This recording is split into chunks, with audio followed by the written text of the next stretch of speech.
The act of compassion. The fluorescent lights hummed overhead in the underground corridor of Sector 7, casting long shadows across the uneven walls of New Denver's refugee district. Private Aaron Vance crouched on one knee, his scuffed boots scraping against the cracked concrete floor. In his hand, he held a tin of ration stew, its meager contents steaming in the cold air of the alleyway. The year was 2157, and humanity had learned the hard way that they weren't alone in the universe. The Galactic Coalition's arrival 3 years ago had brought both technological advancement and unprecedented challenges. Earth had become a reluctant haven for various alien species fleeing from the devastating Nexus wars that raged across the galaxy. Opposite Aaron sat one such refugee, a Lidarian, her thin, wiry figure draped in threadbare fabric that barely masked her frail form. Her elongated head was marked by deep-set, almond-shaped eyes that studied the soldier with an intensity that made him both uncomfortable and fascinated. Her spindly fingers, tipped with 3 joints, trembled as she accepted a small yellow dandelion Aaron had pulled from his pocket moments earlier. It was a simple flower, one that grew stubbornly through the cracks in the concrete outside the military compound. To Aaron, it represented something pure in a world that had grown increasingly harsh and regulated. "Here," Aaron said softly, offering the tin with a hesitant smile. "It's not much, but it's warm."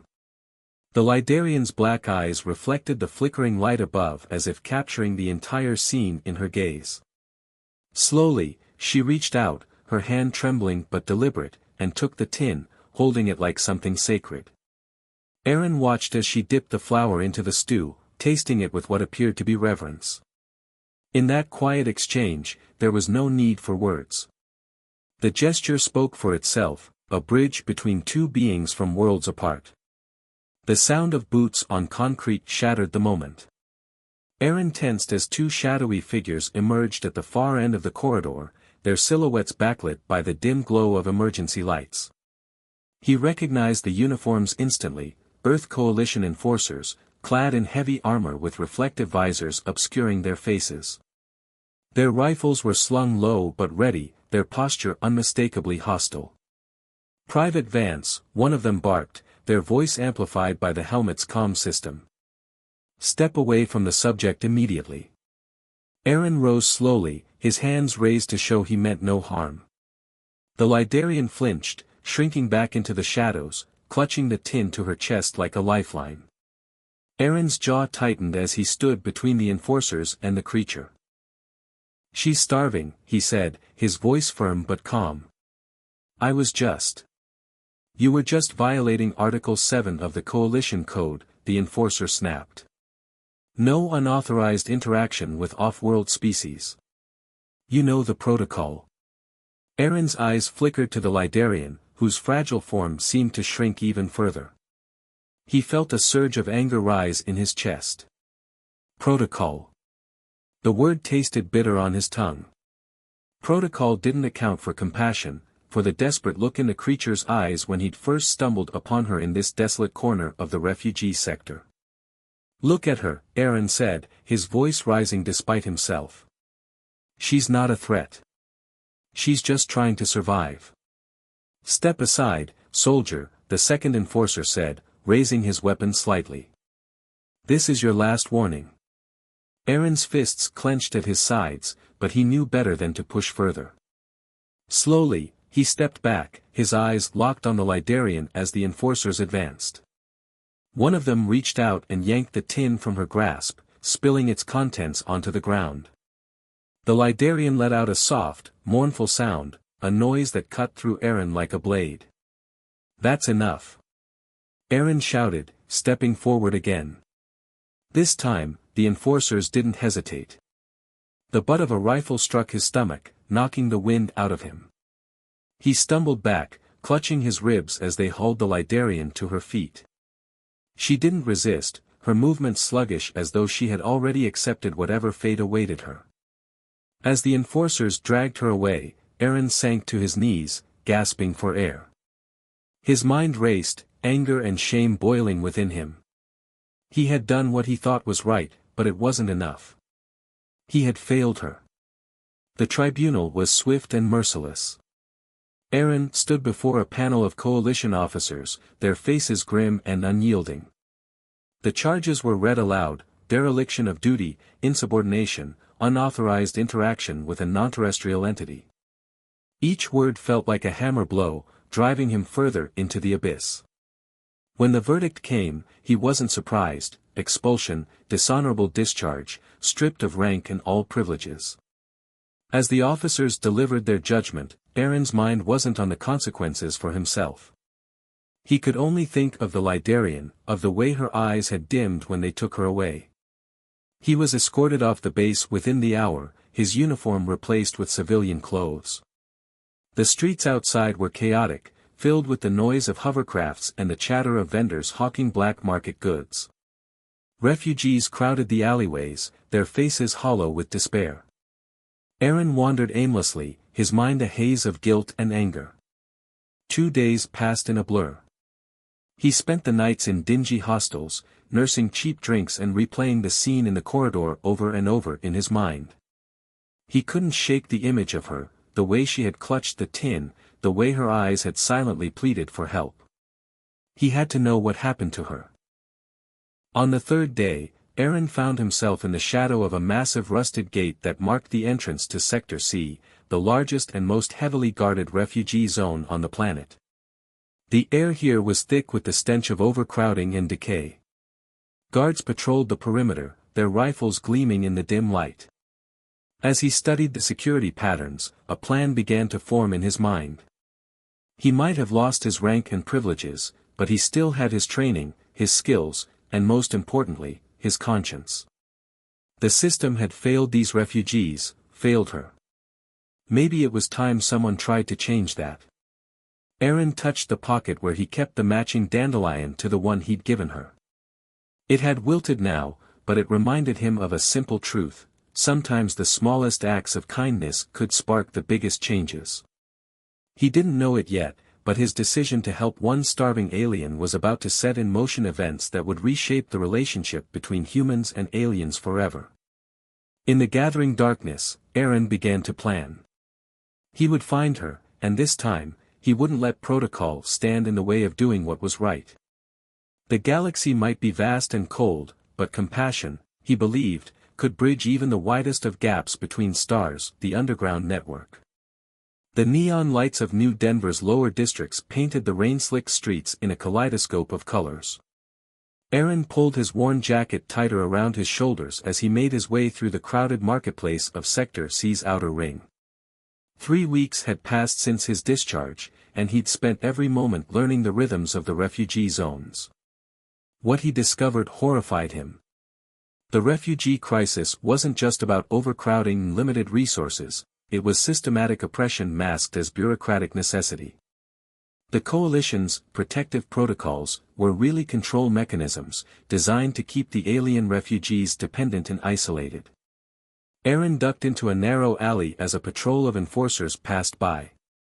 Their armor was different now, sleeker, more intimidating. The coalition was militarizing its presence in the refugee sectors, but why? What were they afraid of? A soft chittering sound drew his attention. In the shadows, a young Caraxian child, no more than the equivalent of 8 Earth years old, was digging through a pile of discarded food containers. Its crystalline exoskeleton had dulled from malnutrition, the usual iridescent sheen replaced by a sickly gray. Aaron reached into his bag and pulled out a nutrient bar. "Here, little one," he whispered, holding it out. The child's compound eyes widened, mandibles clicking nervously. Then, quick as lightning, it snatched the bar and scuttled away into the darkness. Aaron smiled sadly. It wasn't much, but it was something. "You should be more careful with your kindness," a voice said behind him. "The walls have eyes." Aaron spun around, heart racing. A hooded figure stood in the shadows, human, by their build. The stranger gestured for Aaron to follow and disappeared around a corner. Against his better judgment, Aaron followed. The figure led him through a maze of back alleys until they reached what appeared to be a dead end. The stranger pressed their hand against a seemingly solid wall, and a hidden door slid open.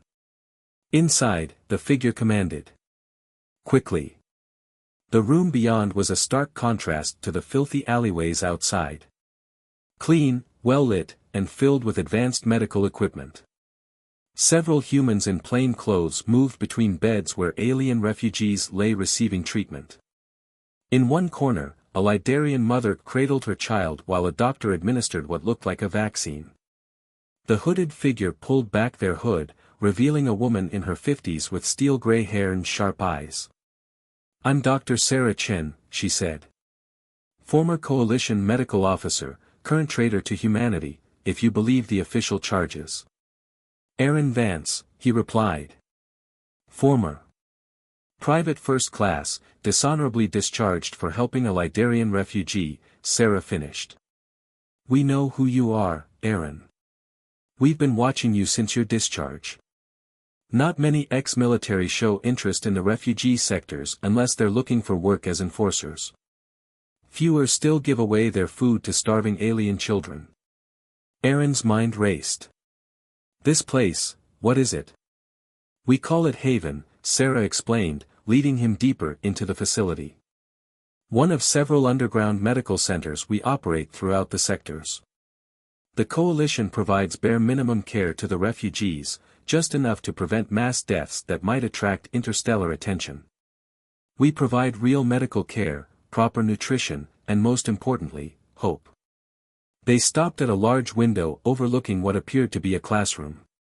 Alien children of various species sat alongside human children, all focused on a holographic display showing basic mathematics.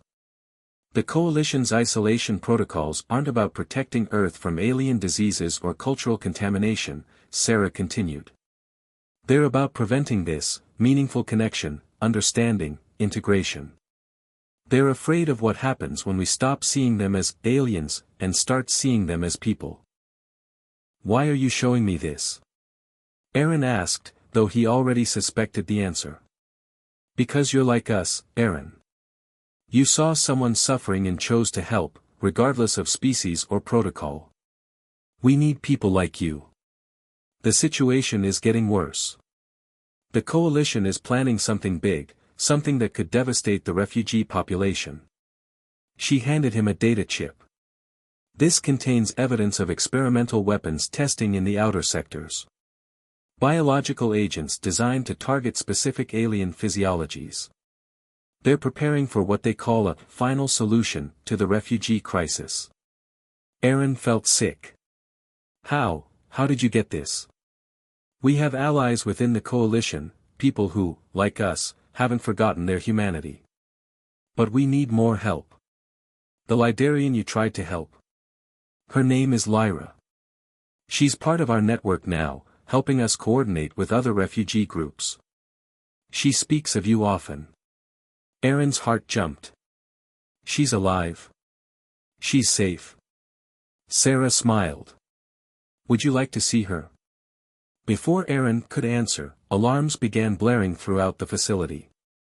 Red emergency lights pulsed as a voice came over the intercom: "Coalition forces detected in sectors 7 through 9. Multiple strike teams. This is not a drill." Sarah's face hardened. "They found us." "Aaron, I'm sorry, but you need to make a choice right now. Walk away and pretend you never saw this place, or stay and fight for something bigger than yourself.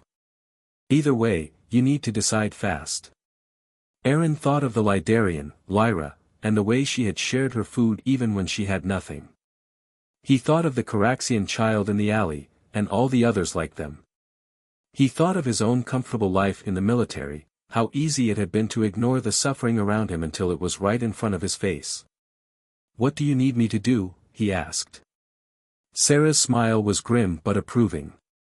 "Help us evacuate the patients. We have underground transport tubes, but we need to hold off the Coalition forces long enough for everyone to get clear." The next few hours were chaos. Aaron helped load sick and injured refugees into transport pods while the sound of gunfire echoed through the upper levels. The Haven security team, a mix of ex-military humans and alien fighters, held the main entrance, but they were outnumbered. As he guided a group of Caraxian children into a pod, Aaron caught a glimpse of familiar elongated features in the crowd. Lyra was helping coordinate the evacuation, her movements quick and precise, so different from the frightened refugee he'd met in that corridor. Their eyes met across the room, and for a moment, everything else faded away. She gave him a small nod, recognition, gratitude, and something else he couldn't quite name. Then the ceiling exploded. Coalition-drop troops rappelled down on cables, their weapons already firing. Aaron dove for cover, pulling 2 young refugees with him behind a medical console. The air filled with the sound of plasma bolts and the acrid smell of burned metal. "Get to the pods!" Sarah shouted over the chaos. "We'll hold them off." Aaron looked at the frightened faces around him, human and alien alike, and made his decision. He hadn't been able to protect Lyra in that corridor weeks ago, but he could protect these people now. Grabbing a fallen security officer's weapon, Aaron took up a position near the main evacuation route. As he fired at the coalition forces, providing cover for the fleeing refugees, he realized something: this wasn't just about one act of kindness anymore. This was about choosing what kind of future humanity would have among the stars. The battle for Haven would only be the beginning, revelations and resistance. The aftermath of the Haven raid left Aaron and the surviving members of the underground network scattered across New Denver's sprawling undercity. He found himself in a makeshift command center deep beneath the abandoned industrial sector, surrounded by banks of salvaged computer terminals and worried faces both human and alien. Dr. Sarah Chin stood at the center of the room, her face illuminated by the soft blue glow of a holographic display showing the city grid. The attack on Haven had cost them dearly, 3 dead, dozens injured, and their primary medical facility destroyed. But they had also gained something unexpected: access to coalition tactical networks. During the raid, our systems managed to penetrate their secure channels, Sarah explained, manipulating the hologram to show streams of encrypted data. What we found confirms our worst fears. The biological weapons program isn't just experimental, it's operational. They're calling it Project Purification. Aaron felt Lyra stiffen beside him. Since their reunion during the evacuation, she had barely left his side, her presence both a comfort and a reminder of why he was fighting. She had changed in the weeks since their first meeting, no longer the frightened refugee, but a determined resistance fighter who had earned the respect of both humans and aliens in the network. The weapons are designed to target specific genetic markers common in non-terrestrial species, Sarah continued. They're planning to release the agents through the environmental control systems in all major refugee sectors. The death toll would be catastrophic. Why? Aaron demanded. The coalition presents itself as Earth's protector in galactic affairs. Mass genocide would give them exactly what they want, a new voice interrupted. A tall figure emerged from the shadows, a coalition intelligence officer still in uniform. Aaron recognized him immediately, Colonel Marcus Hayes, one of the officers who had presided over his court-martial. Every weapon in the room turned toward Hayes, but he raised his hand slowly. "I'm not here to fight. I'm here because there are things you need to know, things I've spent years trying to verify." Sarah nodded to the others to lower their weapons. "Speak quickly, Colonel." "The coalition isn't what you think it is," Hayes began. "It's not a human organization at all.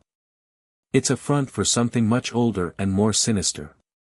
The entire refugee crisis was engineered." The room erupted in murmurs and exclamations of disbelief.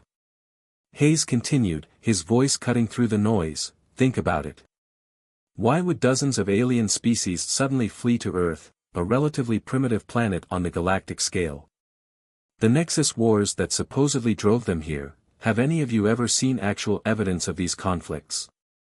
Aaron turned to Lyra, whose expression had become unreadable. "Is this true?" She spoke softly, her voice carrying in the sudden silence. "We came because we were guided here. Subtle manipulations of navigation data, mysterious distress beacons, rumors of sanctuary. We never questioned it because we were desperate. But he is right, none of us have direct evidence of the wars we fled from. Hayes activated a small projector, displaying images of what appeared to be ancient ruins on distant worlds. There's a pattern to refugee movements throughout the galaxy. Every few centuries, a planet is chosen. Refugees are driven there in waves, tensions are carefully stoked between them and the native population, and then... Then what? Aaron asked, though he feared he already knew the answer. Then the planet dies. Not through war or natural disaster, but through carefully orchestrated genocide. The native species and the refugees destroy each other, or one group exterminates the other. The planet's resources are harvested by automated systems, and the cycle begins again elsewhere. Sarah's face had gone pale. Who would do this? Why? We don't know who they are. We call them the architects. They've been doing this for millions of years. Earth isn't the first target, but we might be the first to discover the truth before it's too late. Aaron's mind raced. The biological weapons are not of human design, Hayes confirmed. The research facilities where they're being developed are staffed by beings that look human but aren't. I've seen them change when they think no one is watching. The real coalition leadership isn't human at all. The implications were staggering. The entire refugee crisis, the tensions between species, the increasingly draconian policies, all of it was orchestrated to push both humans and aliens toward mutual destruction. Lyra suddenly stepped forward, her elongated fingers dancing over one of the computer terminals. "The flower," she said, her voice urgent. "Aaron, do you remember the flower you gave me? The dandelion? What about it? In my culture, we believe that all living things carry memories, genetic memories that can be accessed through certain biochemical processes. When I tasted that flower, I saw something. Images I didn't understand at the time, but now." She pulled up a molecular diagram on the screen. "This is the structure of the biological weapon they plan to use. And this," she displayed another diagram beside it, "is the molecular structure of the common dandelion. They're mirror images of each other." Sarah leaned forward, her scientific training taking over. "Are you saying the cure exists naturally on Earth?" Lyra confirmed. "The architects didn't account for it because it's so common, so insignificant that no one would think to look at it. A weed that grows through cracks in the concrete." Hope flickered in Aaron's chest for the first time since the raid. How long would it take to synthesize a vaccine? "With the right equipment, days maybe," Sarah said. "But we lost most of our medical facilities in the raid." "Not all of them," Hayes interjected. "I can get you into a coalition research facility. The same ones where they're developing the weapons. They have everything you'd need." "It's a trap," someone shouted from the back of the room. Hayes smiled grimly. "Of course it's a trap. But it's also our only chance. The weapon release is scheduled for the next lunar eclipse, 6 days from now. They chose that date for its symbolic value, counting on humans to blame the aliens for any devastation that follows." Aaron looked around the room at the faces of humans and aliens alike, all of them tired, scared, but determined. They had come together despite every effort to keep them apart, found strength in their differences instead of fear. "Then we have 6 days to expose the truth and stop a genocide," he said. "Where do we start?" Hayes spread a detailed map of the research facility across the table. As they began to plan, Aaron felt Lyra's hand slip into his. In that touch was a promise, that whatever came next, they would face it together. The dandelion that had brought them together might just save them all. The real war was about to begin. Infiltration. The Coalition research facility rose like a chrome monolith against the night sky, its smooth surfaces reflecting the lights of New Denver's skyline. Aaron crouched in the shadows of a maintenance tunnel, checking his borrowed tactical gear one final time. Beside him, Lyra's dark eyes were fixed on the building's upper levels, where laboratories containing both their salvation and potential doom awaited. Their strike team was small, just 6 people. Aaron, Lyra, and Sarah would handle the infiltration and synthesis of the vaccine. Hayes would coordinate from the outside, using his security clearance to misdirect patrols. 2 other resistance members, both ex-military specialists, would create a distraction on the opposite side of the facility. Remember, Hayes's voice crackled through their secure comms, you'll have exactly 47 minutes between shift changes. The architects maintain human form most of the time, but they're most vulnerable during the shift transition. That's when they're distracted by the physical demands of maintaining their disguise. Aaron glanced at Lyra, remembering their conversation from the night before. She had finally told him the full story of how she came to Earth, not as a refugee from war, but as an explorer. Her people, the Lidarians, were scholars who had detected strange patterns in the movement of civilizations across the galaxy. She had volunteered to investigate, only to find herself caught in the architect's web. Their masquerade isn't perfect, she had explained. They can copy human form, but they struggle with certain aspects of human behavior. They don't eat in public. They avoid physical contact. And they never, ever show spontaneous kindness. It's as if they can't comprehend it. Now, as they prepared to enter the facility, Aaron understood why his simple act of sharing food had meant so much. It wasn't just the kindness itself, it was proof that he was genuinely human. Sarah checked her medical kit one final time. Once we reach the lab, I'll need at least 20 minutes to synthesize the vaccine base. Lyra's genetic memory of the dandelion structure will be crucial. Aaron, you'll have to buy us that time. Hayes's voice returned, patrol changing in 3, 2, 1. Go. They moved swiftly through the maintenance tunnel, emerging in a sterile white corridor. Hayes's security codes got them through the first set of doors, but they all knew his access would be limited. The deeper they went, the more they would have to rely on stealth and timing. The first sign that something was wrong came 3 floors up. The corridor they needed to access was supposed to be empty, but voices echoed from around the corner, voices speaking in a language that made Aaron's ears hurt and his vision blur. Lyra pulled them into a recessed doorway, her body tense. Architects, she whispered. In their true form. They're not supposed to be here now. Aaron's heart raced as the voices drew closer. Through the gap between the door and frame, he caught a glimpse of something that his mind refused to properly process, shapes that seemed to fold in on themselves, colors that existed somewhere beyond normal human perception. Then Sarah gasped. One of the architects had stopped, its impossible form turning toward their hiding place. Aaron felt Lyra's hand tighten on his arm as the air itself seemed to vibrate with wrongness. What happened next would haunt Aaron's dreams for years to come. The architect began to change, its form rippling and condensing until a human security officer stood there. But the transformation wasn't complete, parts of its true form still showed through, like tears in reality itself. Run, Sarah whispered, and they burst from their hiding place. The next few minutes were chaos. Alarms blared as they raced through the corridors, the sound of inhuman pursuit close behind. Hayes's voice cut through their comms, 3rd floor lab complex. I'm sealing the security doors behind you.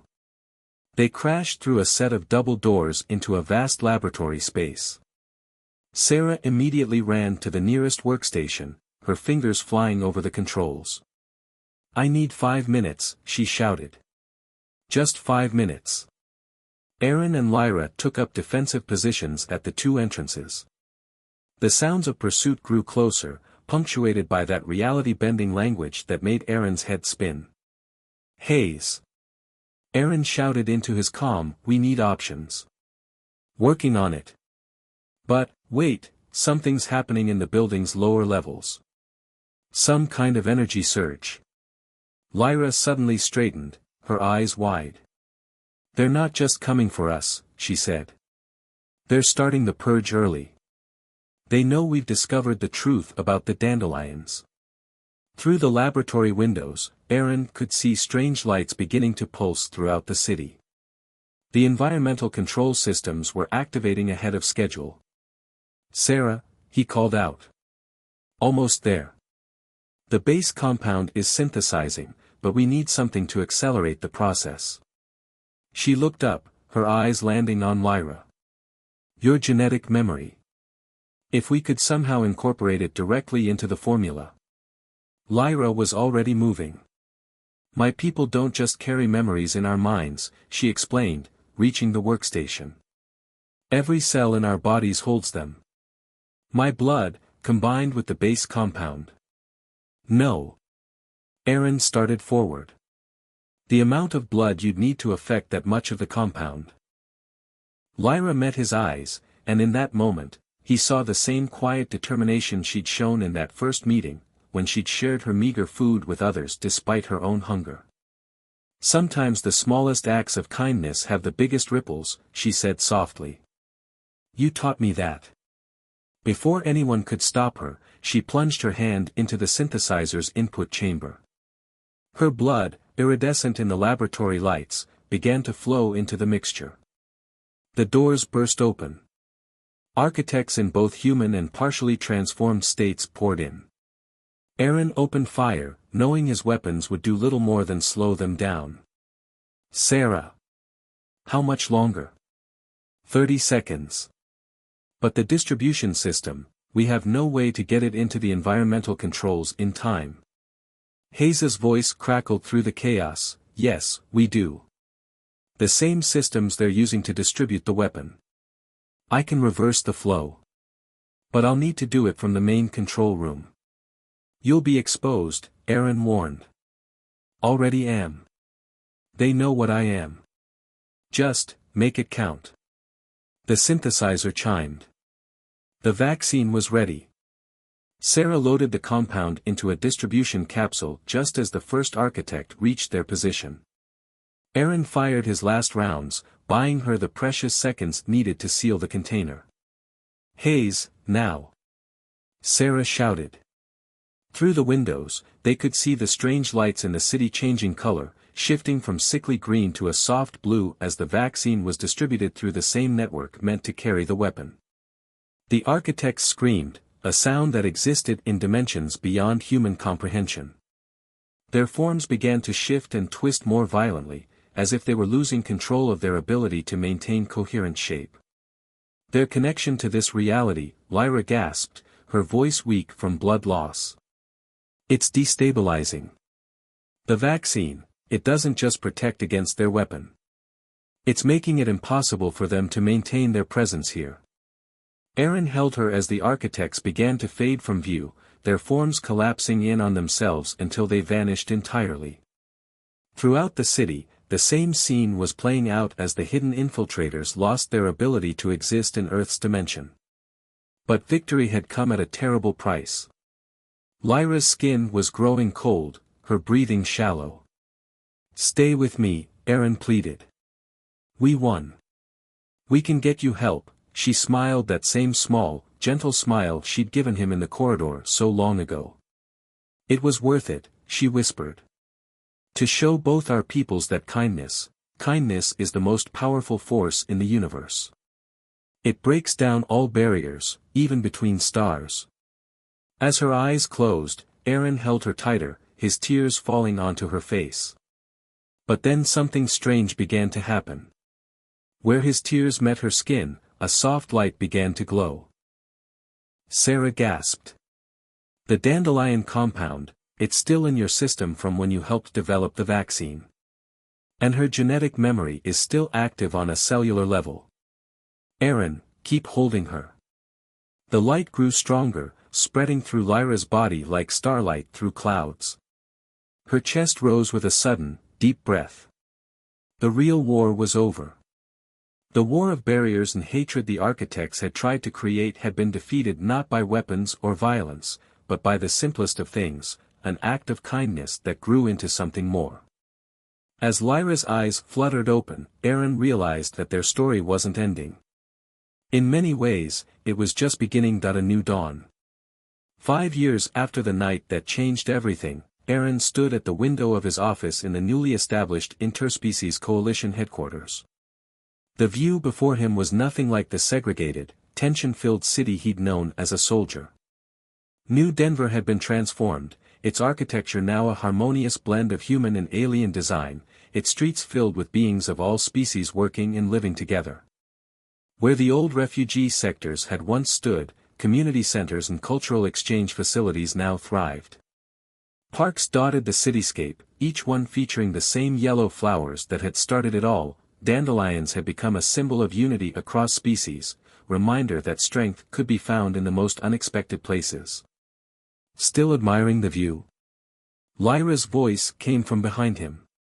She moved to stand beside him, her form stronger and healthier than those early days, though she still carried the slight shimmer in her skin from her near-death experience, a permanent reminder of how close they'd come to losing everything. Hard not to, Aaron replied, taking her hand. Sometimes I still can't believe how much has changed. The exposure of the architect's manipulation had sent shockwaves through both human and alien societies. When the truth about the manufactured conflicts and orchestrated refugee crisis came to light, centuries of artificial barriers began to crumble. The real histories of various species were rediscovered, showing countless instances of cooperation and peaceful contact that the architects had tried to erase. Dr. Sarah Chen, now the head of the Interspecies Medical Exchange, had led the effort to understand how the dandelion compound had not only saved them from the architect's weapon but had also somehow driven the manipulators from their dimension. The research had led to breakthrough discoveries about the interconnectedness of all living things across the galaxy. The children's program starts in 10 minutes, Lyra reminded him. You promised you'd speak to them today. Aaron nodded, gathering his thoughts. The Education Initiative had been one of their most successful programs, bringing young humans and aliens together to learn from each other's cultures and histories. Today's group would be visiting from the first integrated school built in what used to be Sector C. They made their way to the building's central atrium, where about 30 children of various species sat in a semicircle. Among them, Aaron noticed a young Coraxian whose crystalline exoskeleton gleamed with healthy iridescence, a far cry from the malnourished refugee children he'd once seen in the streets. Good morning, everyone, Aaron began, sitting down with them. Today, I want to tell you a story about a flower. He pulled out a dandelion, he always kept one with him now, and passed it around the circle. Each child examined it with their own unique senses, human children feeling its softness, Coraxians tasting its molecular structure, Lidarians perceiving its genetic memories. This little flower helped save the galaxy, he continued. Not because it was powerful or special, but because it reminded us of something important, that the smallest act of kindness can change everything. As he shared the story, carefully adapted for young minds, Aaron saw the same wonder in their eyes that he'd felt 5 years ago. These children would grow up in a world where the barriers between species were bridges instead of walls. Colonel Hayes hadn't lived to see this future. His final act of reversing the environmental controls had exposed him to lethal levels of the architect's weapon. But his sacrifice had ensured that billions would survive to build this new world.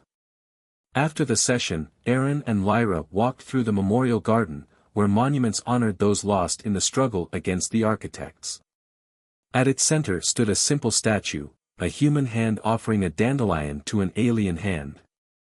The architects never understood, Lyra said, touching the statue gently. They thought they could use our differences to destroy us. They never realized that our differences could make us stronger. They couldn't understand kindness, Aaron added. That was their weakness. They could copy our forms but not our capacity for compassion. A group of scientists had theorized that the architects were beings from a reality so different from our own that concepts like empathy and kindness were literally incomprehensible to them. They had seen these qualities as weaknesses to exploit, never realizing they were actually the greatest strength of all sentient beings. That evening, Aaron and Lyra hosted their weekly dinner gathering, a tradition that had grown from those early days of sharing ration tins in dark corridors. Their apartment was filled with friends of various species, each bringing dishes from their own cultures. Sarah was there, along with some of the original Haven Resistance members and newer allies made in the years since. As Aaron looked around the table, he saw the legacy of that first simple act of kindness. Every person there had their own story of how small acts of compassion had rippled outward, creating connections that the architects could never have predicted or understood.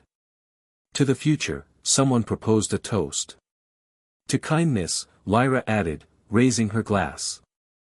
Aaron squeezed her hand and looked out at the city skyline, where the setting sun painted the buildings in shades of gold and purple.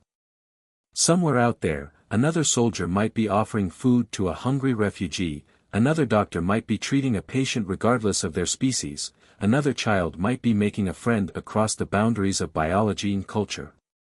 The galaxy was vast and often dark, but now they knew the truth, that darkness could be pushed back not just with grand gestures and heroic battles, but with simple acts of kindness, repeated again and again until they became a light that no force could extinguish.